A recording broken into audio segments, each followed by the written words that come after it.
Hello friends, I am professor guiders and आज हम C++ का ट्यूटोरियल स्टार्ट करेंगे and the first topic that we will be discussing is the introduction about C++. So as you see on the screen, C++ is a middle level programming language developed by Bajarne Stroustrup in 1979 at Bell Labs, right?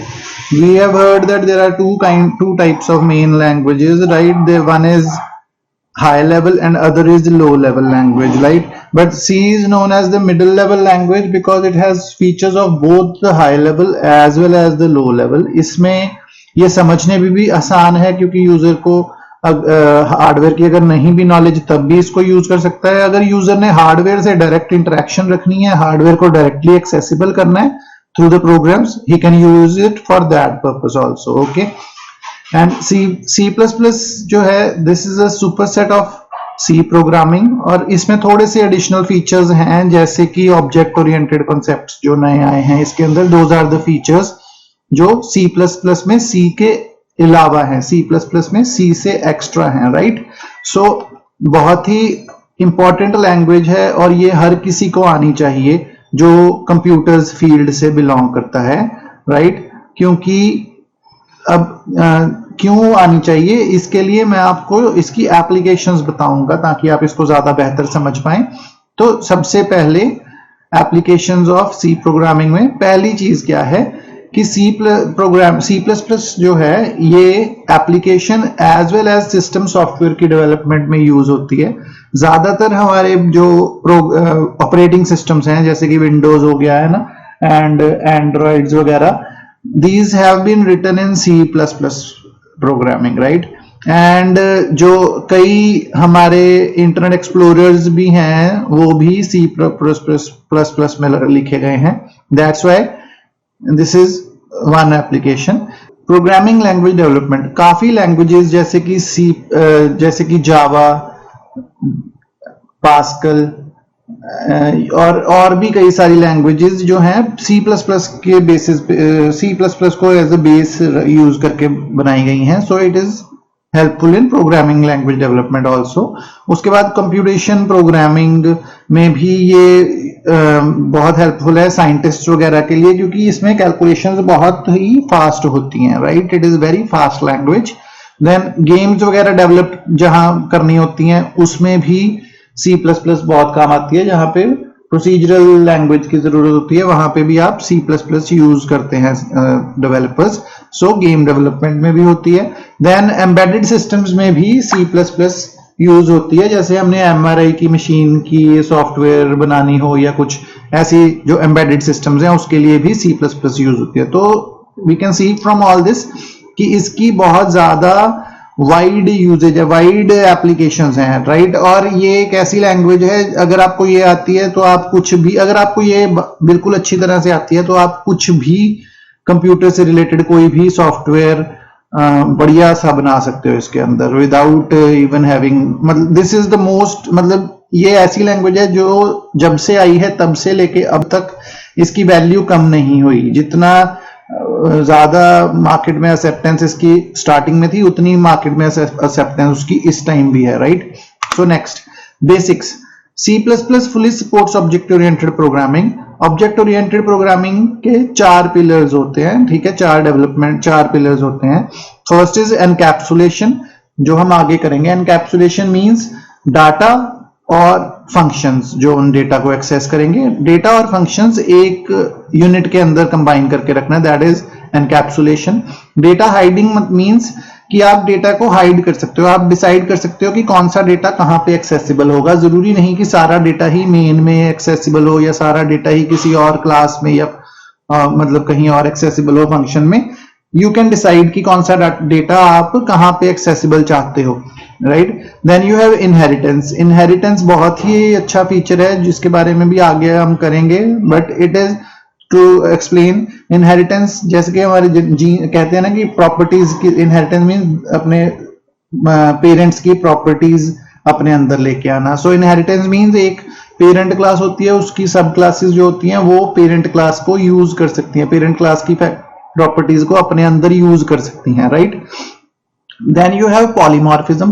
Polymorphism means एक चीज जब अलग अलग काम करे, यानी कि अगर प्लस सिंबल है, प्लस सिंबल नंबर्स को यूज ऐड करने के लिए भी यूज हो जाए, और इमेजिनरी नंबर्स को ऐड करने के लिए भी यूज हो जाए, कैरेक्टर्स को ऐड करने के लिए, मतलब इस तरह। या सेम नाम का फंक्शन है, जैसे कोई भी सपोज हेलो फंक्शन है, कोई हमने बनाया, हेलो मेथड बनाया, राइट। हेलो मेथड दो इंटीजर्स को भी यूज कर ले, और इंटीजर्स को यूज करके और उसका रिजल्ट आए, कैरेक्टर्स को यूज करके कुछ और रिजल्ट आए, मतलब दैट मीन्स, है ना, नाम same but having different functions depending upon the type of thing that is being sent to them, ठीक है ना। तो आउटपुट भी उसके अकॉर्डिंग जो चेंज हो, that is known as polymorphism. Then when we consider C++ programming, it can be defined as a collection of objects that communicate via invoking each other's method, ठीक है ना। मतलब C++ प्रोग्राम को हम क्या कह सकते हैं, ये एक तरह का ऑब्जेक्ट्स हैं इसके अंदर जो एक दूसरे को मेथड्स के थ्रू इन्वोक करते हैं, बुलाते हैं, राइट, यूज करते हैं। और अब तीन चीजें जो मेन है इसके अंदर, one is object, second is class, third is method. तो ऑब्जेक्ट क्या होता है, राइट। ऑब्जेक्ट मींस कोई भी चीज, ठीक है ना। अब ऑब्जेक्ट की प्रॉपर्टीज भी होंगी, जैसे कि सपोज अगर मैं कहूं डॉग, है ना, तो डॉग की जो प्रॉपर्टीज होंगी, जो प्रॉपर्टीज और क्या कर सकता है, राइट, वो डिफरेंट डिफरेंट चीजें हैं। डॉग की प्रॉपर्टीज में आ जाएगा उसका कलर, उसके number of legs, number of eyes, वो सारी उसकी प्रॉपर्टीज आ गई, राइट, डॉग की। एंड फंक्शन मतलब उसके मेथड्स उसके क्या हो जाएंगे, जो वो काम कर सकता है, it can run, it can bark, मतलब वो सब चीजें। तो ऑब्जेक्ट एक ऑब्जेक्ट के कुछ डेटा होता है जिसको वो स्टोर करता है, जो प्रॉपर्टीज होती हैं उसकी, एंड कुछ ऐसे फंक्शंस, ऐसे मेथड्स होते हैं जिनके थ्रू हम उसके डेटा को एक्सेस कर सकते हैं, right. Then you have class. Class एक ब्लूप्रिंट है, क्लास एक ब्लूप्रिंट है जो बताता है कि हमारे ऑब्जेक्ट के जो फंक्शंस हैं, जो मेथड्स हैं, या ऑब्जेक्ट जो है उसके अंदर क्या क्या है और ये क्या क्या काम किस किस तरह करेगा, राइट। ठीक है, बाकी in the coming chapters we will discuss it in more detail.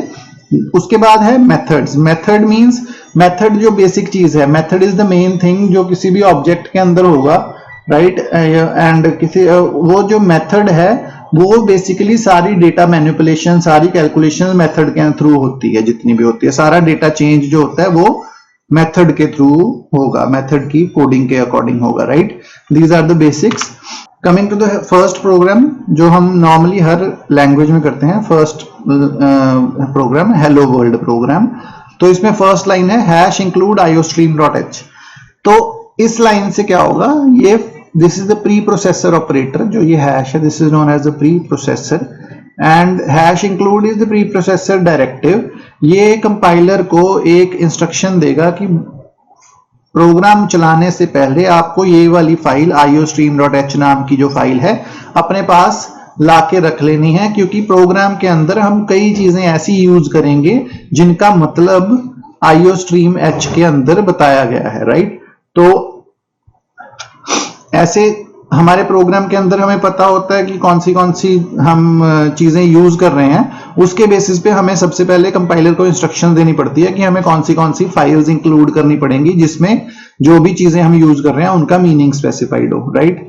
उसके बाद आ जाएगा name space, right.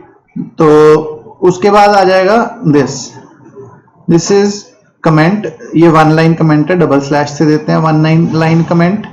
Then int main, ये एक मेन फंक्शन है, ये बताता है कि जो हमारा मेन फंक्शन है इंटीजर वैल्यू रिटर्न करेगा, राइट। एंड ये सिंटेक्स है हमारा इसका। तो इसके बाद प्रोग्राम यहां से स्टार्ट हो जाएगा। C out means console output. Console है हमारा जैसे कि मॉनिटर, राइट, जो जहां पे ये आउटपुट डिस्प्ले होगी, जहां पे हम भेजनी चाहते हैं कंसोल पे, तो कंसोल पे ये क्या भेजेगा, हेलो वर्ल्ड, ठीक है। उसके बाद रिटर्न 0, तो कुछ भी नहीं, 0 रिटर्न करेगा और ये प्रोग्राम टर्मिनेट हो जाएगा, right. So when we run this program तो हमारे पास हेलो वर्ल्ड लिखा हुआ स्क्रीन के ऊपर प्रिंट हो जाएगा, right. I hope this program is clear, ठीक है। So this is the basics जो हम स्टार्ट कर रहे हैं, and we will be covering these topics slowly, और हर टॉपिक का मैं एक या दो प्रोग्राम्स आपको दूंगा। what you have to do is you have to try those programs on your computer yourself, ताकि आपको पता चल सके कि कैसे करना है एंड क्या गलतियां हुई हैं वो आप गलतियां ठीक कर सको, right. I hope this is all clear. For more information and for more videos like this, you can subscribe to our channel, this channel, right? And the guiders aj.com is our website. You can visit on that. So see you in the next lecture.